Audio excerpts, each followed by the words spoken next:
guys! So for today's video, nandito nga ulit kami sa Capitol Part 3. Kaya nga pala kami pumunta dito kasi nga napanood nyo naman na siguro yung kumain ako ng tanghulo dun sa Part 2 nang pumunta kami dito sa Capitol. Nag-grave dun yung nanay ko sa tanghulo. Kaya nga kato, pupunta kami ngayon dito sa Capitol. Kaya nga, samahan nyo naman kaming magpalakbay-lakbay dito kasama ang nanay ko. Pumunta nga dito yung nanay ko kasi nga tinawag siya ng tita. Kukunin daw yung plate number ng kotse, pati yung number. In case of emergency daw, kaya kinuha yung telepono number. At pagkatapos nga, dumiretso nga kami dito sa parang building kasi nga dito daw nakalagay yung damit ni Michelle D. Pagkapasok ko nga, hinahanap ko nga talaga yung damit ni Michelle D dyan, kaso nga wala talaga akong makita. Dumiretso pa nga ako dito sa maraming mga ilaw kasi akala ko talaga dito nakalagay yung damit ni Michelle D. Paggalingon ko nga sa likod ko, wala na yung nanay ko, yun pala doon naman sila sa kabila dumaan. Dito nga pala ang damit ni Michelle D at gulat na gulat nga ako niyan, hindi ko nga alam kung totoo ba yan. Hindi nga pala makapaniwala na nandyan na sa harap yung damit ni Michelle D na pinapanood ko lang sa TV. Nag-picture na lang kami dyan at dumiretso naman kami dito sa parang show. Hindi ko nga alam kung anong ginagawa nila dito, kaya nga sumilit na lang ako, tinutok ko na lang yung camera para naman makita nyo. At hindi nga pala mawawala ang pagkagutom ng ating tiyan, kaya nga dumiretso kami dito sa bilihan ng mga chicken skin. Pansin ko lang guys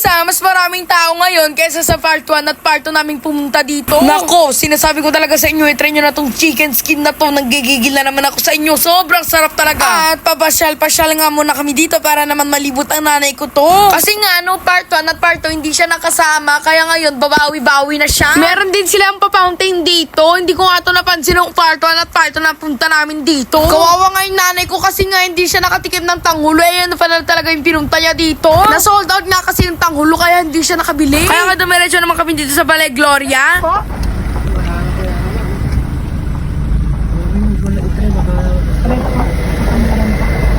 Dito lang nga sana kami kakain kaso nga sarado na at last order na rin to. Mukhang kamukha ko tong Shrek na to, kasing taba niya pa yung tiyan ko.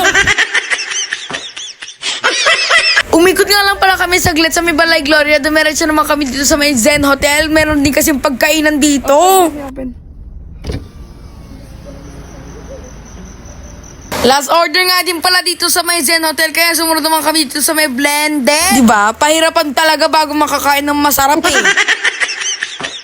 Dito naman naisipan ng nanay ko na pumunta. Diyos ko! Buti nga meron pa nakabukas kasi sila talagang pinupunta namin puro last order. So ayan, dito na talaga yung pinaka-final. Oh my God, muna kami pumasok kasi main character kami.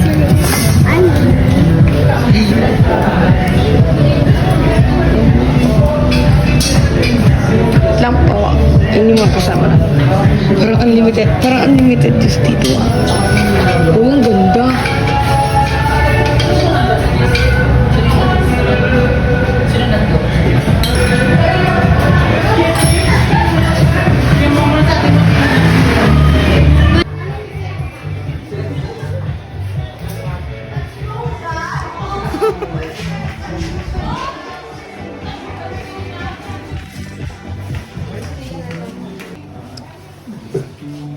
Suka na dun. Si Mama na kaya sa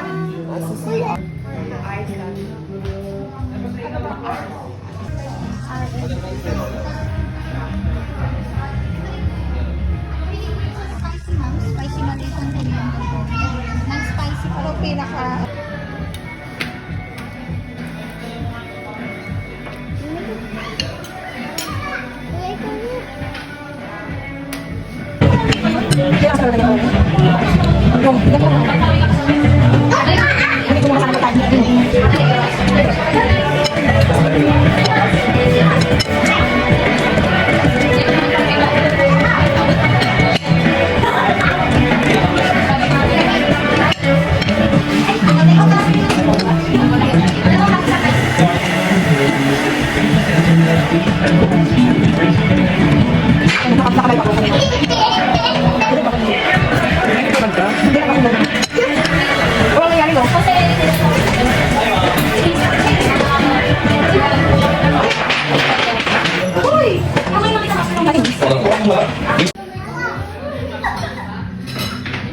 At pagkatapos nga namin kumain, ito na nga, pauwi na kami.